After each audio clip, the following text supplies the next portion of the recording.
अर्शी, जैसे आपने अभी जिक्र किया कि वो लोग जो ऑलरेडी, आपने हालांकि हिंदी फिल्म इंडस्ट्री का जिक्र नहीं किया, लेकिन जब आप छोटे पर्दे की बात करते हैं, टेलीविजन की बात करते हैं, बिग बॉस से आप इस इंडस्ट्री का हिस्सा बने, और आपने कहा कि ग्रुपिज्म बहुत था, और वो लोग जिन्होंने इंडस्ट्री को, टेलीविजन इंडस्ट्री को 15-20 साल दे चुके थे, और उनका भी एक ग्रुप था। उस वजह से आपको काम मिलने में या आगे बढ़ने में, या कई प्रोजेक्ट आपके गए, if you can throw some more light on that कि कैसे हुआ, कौन से ऐसे प्रोजेक्ट है जो आपको आते आते नहीं आ पाए, या आप तक नहीं पहुंच पाए, या आप किसी प्रोजेक्ट का हिस्सा नहीं बन पाए? बहुत बार हुआ है, और ऐसा हुआ है कि फ़ोन कॉल्स आए हैं। मेरे साथ तो ऐसा भी हुआ है कि मेरे अग्रीमेंट्स हो गए हैं और मेरे डेट डिसाइड हो गया है, मेरा अकाउंट नंबर चला गया है पैसा क्रेडिट होने के लिए, और लास्ट मोमेंट पे मुझे वहाँ से पता चलता है कि क्रिएटिव टीम जो है वो थोड़ा सा डिस्कशन कर रही है इस मैटर के ऊपर। क्रिएटिव टीम जो है वो थोड़ा सा कुछ और चाहती है इन सब चीज़ों पे। तो डेफिनेटली होता है, और ग्रुपिज्म की वजह से बहुत बार मेरा काम गया है, और मैंने ये बात हमेशा खुल के बोली है कि यस, ये वाला काम मेरा गया, ऐसा ऐसा मेरे साथ हुआ, ऐसा ऐसा मेरे साथ हुआ in TV industry. I don't know about film industry, क्योंकि फिल्म इंडस्ट्री में अभी हमने कदम नहीं रखा, हम टीवी इंडस्ट्री में वर्क करते हैं। तो बिल्कुल मैं ज़रूर कहूँगी कि बिग बॉस के बाद मेरे 8-10 बहुत बड़े बड़े काम गए हैं बिकॉज ऑफ ग्रुपिज्म। लेकिन ठीक है, उसके अलावा भी बहुत सारी चीज़ें मिली हैं टीवी इंडस्ट्री में जो आपको अपनी मेहनत से मिली हैं। तो ऐसा नहीं होता है कि आपको काम नहीं मिलता, काम मिलता है, लेकिन आपको जब तक आप उस ग्रुपिज्म का हिस्सा नहीं होते, या फिर लोगों के साथ आप इन्वॉल्व नहीं होते, या फिर वो अपनी लॉबी में आपको शामिल नहीं करते हैं, जब तक आपको उस लेवल का काम नहीं मिल पाता जो आपकी चाहत होती है। अच्छा, अगर आप उन कामों का जिक्र बताना करना चाहें जो आप किसी और ने किए, if you can name someone. नहीं, बहुत सारे हैं मेरे पास। जैसे एक ताकेदार से ही बहुत सारे रोल्स के ऑफर्स आए थे, अभी कुंडली भाग्य के लिए आया था, बहुत सारे हैं। मतलब अभी तो याद भी नहीं रहते, इतने कॉल्स आ जाते हैं, और उसके बाद फाइनल डिस्कशन हो जाता है, चीज़ें हो जाती है। तो इट्स डिपेंड, हो सकता है क्रिएटिव टीम को लास्ट मोमेंट पे एकदम से चक्कर आ जाता हो कुछ भी हो सकता है। कुंडली भाग्य का आपने जिक्र किया, किस किरदार के लिए आपको जीरो डाउन किया? मुझे निगेटिव लीड जो उनका अभी हटा था उसके लिए उन्होंने कॉल किया था, और हमारे बहुत अच्छे से डिस्कशन भी होता, लेकिन मैं उनको ब्लेम नहीं करती। मेन चीज़ मैं ये बताना चाहती हूँ कि ग्रुपिज्म होता है, लोगों की बातचीत होती है जिनके ज़्यादा अच्छे कनेक्शंस होते हैं, जो बहुत सालों से इंडस्ट्री के अंदर बैठे हुए हैं, तो उन्हीं का ज़्यादा सिक्का चल पाता है उस टाइम, क्योंकि वो उस लॉबी के मेंबर होते हैं। तो आई थिंक सो, अभी मुझे 3 साल ही हुआ है, लेट्स सी, आगे देखते हैं। ओके, जिस तरह से अर्शी, पूरे हिंदुस्तान में आज रोज हम सुन रहे हैं कोई ना कोई बलात्कार केसेस हो रहा है, और हाथरस का केस तो पूरे हिंदुस्तान में एक डिबेट का मुद्दा बन गया है। क्या वजह मानती हैं आप, और how important you feel sex education? देखिए, हाथरस के अंदर जो भी हुआ वो बहुत ही ज़्यादा, एक मुझे तो बहुत ही ज़्यादा घटिया लगा वो जो भी काम हुआ है, क्योंकि मैंने जितना उस चीज़ के ऊपर डिटेल में गई हूँ, मुझे ये पता चला कि वो लड़की, सबसे पहली बात तो 15 दिन के बाद मीडिया ने वो न्यूज़ को चलाया।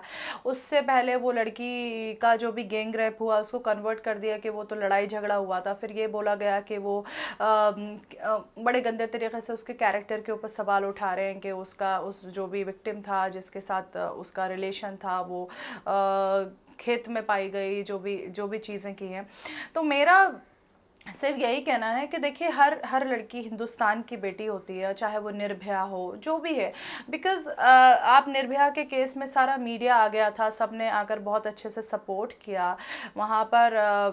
बहुत अच्छे तरीके से जो फास्ट ट्रैक कोर्ट थी उसने ऑर्डर सुनाए, सब चीज़ें करी, और सारे लोग मीडिया से लगा के पूरे बड़े बड़े top A class a great actors भी जो थे वो निर्भया केस में आए। लेकिन इस टाइम में मुझे कुछ नहीं दिखा, बिकॉज़ अगर आपने कुछ किया नहीं है तो वो जो लड़की है उसकी फैमिली वालों को ना उसका बॉडी दिया है, उन लोगों ने उस लड़की को जला दिया है, उनका फ़ोन टैपिंग पे लगा दिया है, उसके माँ बाप को नहीं देखने दिया है। जबकि निर्भया के केस में तो उसको सलामी दी गई, उसके फैमिली वालों को बुलाया गया, बहुत अच्छे तरीके से सपोर्ट किया, और उसके बाद ये बोला जा रहा है कि नहीं, उसका रेप नहीं हुआ है, वो लड़की के कैरेक्टर के ऊपर सवाल उठाया जा रहा है। तो मेरे हिसाब से जो वहाँ की गवर्नमेंट है उसके ऊपर ज़्यादा सवाल है कि मतलब उनको उनको भी सपोर्ट करना चाहिए था कि हाथरस के अंदर अगर गैंग रेप हुआ है तो उनको भी फुल्ली वो चीज़ें सामने लेकर आना चाहिए थी, ना कि उसको कवर अप करना चाहिए।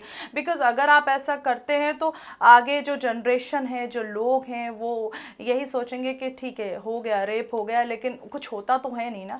आई थिंक मेरे हिसाब से मुझे लगता है कि इसके लिए बहुत स्ट्रिक्ट एक्शन लेना चाहिए, जैसे निर्भया के केस में लिया था। तो लोगों को बहुत अच्छे तरीके से पता चला था कि अगर रेप होगा तो फांसी होगी और इतने दिन के लिए जेल के अंदर जाएंगे, और इस तरीके से उन जितने जो 6 लड़के थे उनको भुगताया गया, लोगों को दिखाया गया कि देखो इन्होंने रेप किया है। तो वही होना चाहिए था, बट जो डाइवर्ट किया है और जो सपोर्ट मिल रहा है इट्स नॉट गुड। बिकॉज आप जहाँ पर हैं वहाँ पर उन लोगों को, अब लोगों को लगेगा कि रेप करना तो कोई बड़ी चीज़ नहीं है, होता है वो तो it's not a big deal. क्या आप मानती हैं कि अलग अलग तरह से इम्पोर्टेंस दिया गया? जब मैं निर्भया की केस की बात करता हूँ, she was airlifted and she was taken to Singapore also for the treatment, लेकिन यहाँ तो ऐसा कुछ हुआ नहीं, अलग अलग ट्रीटमेंट दिया गया है। यस डेफिनेटली, बिकॉज वही मैंने निर्भया का बोला कि उसके केस में तो सबने बहुत अच्छे से सपोर्ट किया, मीडिया ने सपोर्ट किया, लेकिन इस लड़की के केस में किसी ने सपोर्ट नहीं। मीडिया ने तो 15 दिन के बाद सवाल उठाना स्टार्ट किए उसके ऊपर। तो वो बिल्कुल लग रहा है कि इसके केस में मतलब सारे लोग खड़े हो गए और इसके केस में कोई भी नहीं खड़ा हुआ। क्या आप मानती हैं सेक्स एजुकेशन बहुत इंपॉर्टेंट हो गया आज की तारीख में? डेफिनेटली, आप जब अपने बच्चों को गुड टच बैड टच बताते हैं तो उनको ये भी बताना चाहिए कि रेप क्या चीज़ है और सेक्सुअल हैरेसमेंट क्या होता है, सेक्सुअल मोलेस्टेशन क्या होता है, ताकि बच्चों के दिमाग के अंदर वो चीज़ रहे और उसकी एजुकेशन होना चाहिए। मेरे हिसाब से जैसा मैंने अभी अनुराग कश्यप के केस में देखा, अब क्या करते हैं वो लोग, वजाइना के ऊपर स्टार लगा देते हैं, पेनिस के ऊपर स्टार लगा देते हैं, लेकिन रेप के ऊपर नहीं लगाते हैं। तो मेरे हिसाब से ये चीज़ ये है कि आप अपने बॉडी पार्ट्स को गलत उसमें लग के लिख रहे हैं स्टार, लेकिन जो मेन चीज़ जो रेप केस है, जो रेप किया है, जो रेपिस्ट है, उसके ऊपर आप स्टार नहीं लगा रहे हैं, मीन्स वो गलत चीज़ नहीं है, आप लोगों को ये दिखाना चाह रहे हैं। तो मेरे हिसाब से उसके ऊपर स्टार लगाना चाहिए और बच्चों को वो एजुकेशन देना चाहिए कि रेप करना गलत है। और वो मेरे हिसाब से मैं तो अपने बच्चों को डेफिनेटली बताऊंगी, और इंडिया के अंदर भी लोगों को इस चीज़ की अवेयरनेस होनी चाहिए। क्या आप मानती हैं कि मीटू के इस मूवमेंट को भी गलत तरीके से मिसयूज करा गया है? देखिए, मैं सबके बारे में ये चीज़ नहीं बोल सकती, लेकिन अभी जैसे बहुत सारे ऐसे केसेस आ जाते हैं जो 10 साल के बाद सवाल उठते हैं, 15 साल के बाद सवाल उठते हैं। तो मुझे ऐसा लगता है कि वो उसी वक्त क्यों नहीं किया जाता, किस चीज़ के ऊपर आप डर जाते हैं, आपको क्या हो जाता है। मेरे हिसाब से अगर जिस वक्त किया है, और मेरा सर ये मानना है कि आप Twitter, social media, trending, trolling, इसके ऊपर ज़्यादा ध्यान देते हैं। अभी जैसे अभी अनुराग कश्यप का केस था, वो लड़की ने पायल घोष, उन्होंने सबसे पहले ट्विटर पे अनाउंसमेंट किया, वो पुलिस के पास नहीं गई थी, पहले उन्होंने ट्विटर पे अनाउंसमेंट किया। मेरे हिसाब से जो विक्टिम रहता है वो सबसे पहले पुलिस के पास जाता है, वो अपनी सारी बात बताता है कि मेरे साथ ऐसा हुआ, वैसा हुआ, ये हुआ, वो हुआ। ट्विटर पे नहीं जाता। ट्विटर पे आप इतना खुल के बात कर रहे हो, सारी चीज़ें बता रहे हो कि उसने ऐसा किया, ये खोला, वो किया, ये किया।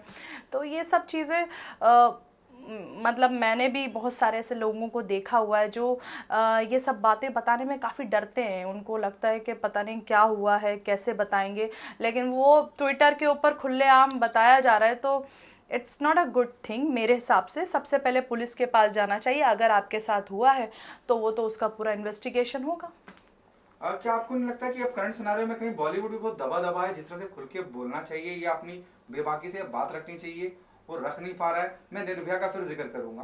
बहुत सदी के महानायक अमिताभ बच्चन से लेकर आमिर खान, शाहरुख खान, सलमान खान, जितने दिग्गज हैं, सब ने कहीं ना कहीं अपनी राय, अपना नजरिया रखा था, लेकिन अब बहुत अपने आप को पीछे होल्ड करके रखते हैं। वही थिंग्स बहुत ज़्यादा हम भी कभी कभी बात करने में डर जाते हैं, क्योंकि लगता है कि कुछ गलत स्टेटमेंट नहीं निकल जाए, क्योंकि यहाँ पर हर बात को डबल मीनिंग पे रख दिया जाता है। अगर निर्भया के केस में मेरे हिसाब से सोशल मीडिया के ऊपर इतना ज़्यादा लोग सेलिब्रिटीज़ को इतना टारगेट नहीं करते थे, एंड आई एम वेरी मतलब मुझे बड़ा बुरा लगा। कल मैंने धोनी की बेटी का देखा, तो उसमें उसकी बेटी के ऊपर रेप का थ्रेट दे रहे हैं। मतलब कुछ भी इनके लिए तो रेप बहुत आम चीज़ हो गई है। और यही मैं कहती हूँ कि ये जो सोशल मीडिया है यहाँ पर, ये जो सब चीज़ें की जा रही हैं, मुझे ही दिन भर गाली पड़ती रहती है, मुझे ही दिन भर कुछ ना कुछ पड़ता रहता है, सारे सेलिब्रिटीज़ के साथ ये सब चीज़ें होती हैं। अब ये रेप की धमकी उठा के महेंद्र सिंह धोनी की बेटी को दे दी कि तूने गेम नहीं जीता तो ऐसा ऐसा कर देंगे, वैसा कर देंगे। तो आई डोंट थिंक सो। मुझे समझ में नहीं आता कि इनका जो इंडिया में जो लोग हैं उनका क्या मेंटालिटी, क्या चीज़ें चल रही हैं। तो उस चीज़ की वजह से मैंने और भी डिबेट्स में ये चीज़ बोली है कि जब सुशांत का जिक्र आया तो लोगों ने, जब उसका डेथ हुआ तो सबने अपने इंस्टाग्राम पे एक पोस्ट डाला था, तो उस पोस्ट में ही इतनी गालियां बक दी हैं, चाहे करण जौहर हो, आलिया भट्ट हो, सबको गाली पड़ी है कि तुम लोगों ने मारा, तुम लोगों ने मारा, तुम लोगों ने मारा, तूने ड्रग्स दिया होगा, तुम लोगों ने मारा। तो डेफिनेटली लोग डरते हैं अभी बोलने के अंदर, क्योंकि कौन इल्ज़ामात झेलेगा, कौन इतना गाली खाएगा, कौन क्या क्या करेगा। चैनलों को लेके भी बस सवालों के घेरे में, अभी रिसेंटली एक चैनल सवालों के घेरे में आया है जहाँ मुंबई पुलिस के जो कमिश्नर है उन्होंने बाकायदा उसके ऊपर इन्वेस्टिगेशन हो चालू है, टीआरपी का पूरा फ्रॉड पकड़ा गया है। उस बारे में आप क्या कहना चाहेंगे? वहाँ पे उन चैनलों के डिबेट में भी बहुत हिस्सा रहेंगे आप। You are talking about Republic, I don't know, मुझे इसके बारे में पता नहीं। अर्नब तो मज़ेदार ही है, और क्या बोलूँ उसके बारे में। ठीक है, लेकिन अगर हुआ है तो इन्वेस्टिगेशन होगा और टीआरपी की जांच होगी कि फेक है, रियल है। बट वो तो इतने कॉन्फिडेंस से बोलता है कि मेरा चैनल इतना ऊपर है कि दूर दूर तक कोई नहीं, और पास पास तक कोई नहीं, और तक तक तक कुछ नहीं। तो आई don't know about Arnab Goswami, he is a fully entertainment. Arshi, big boss अब चालू हो चुका है, बिग बॉस का आप हिस्सा रही हैं। क्या आप फॉलो अप ले रही हैं, क्या आप देख रही हैं बिग बॉस? देख रही हूँ मैं बिग बॉस, लेकिन कम वक्त मिल रहा है, लेकिन फिर भी देख रही हूँ। ठीक है, अभी तो स्टार्ट हुआ है, देखते हैं कंटेस्टेंट आगे आगे क्या करेंगे। बट थोड़ा सीनियर सिटीज़न जो है वो थोड़ा सा और एंटरटेनमेंट दिखाएं तो और ज़्यादा मज़ा आएगा। क्या आपको नहीं लगता कि सिद्धार्थ शुक्ला और हिना खान एक ग्रुप हो गया और गौर अलग अकेली पड़ गई है? वो तो बनता ही है, हर हफ्ते जो है वो उस घर की एक कैलकुलेशन चेंज होती है, तो उसके ऊपर मैं बिलीव नहीं करती। क्योंकि कभी मेरी कैलकुलेशन आकाश के साथ ज़्यादा अच्छी रहती थी हफ्ते में, कभी शिल्पा के साथ अच्छी रहती थी, कभी विकास के साथ, कभी हितेन के साथ।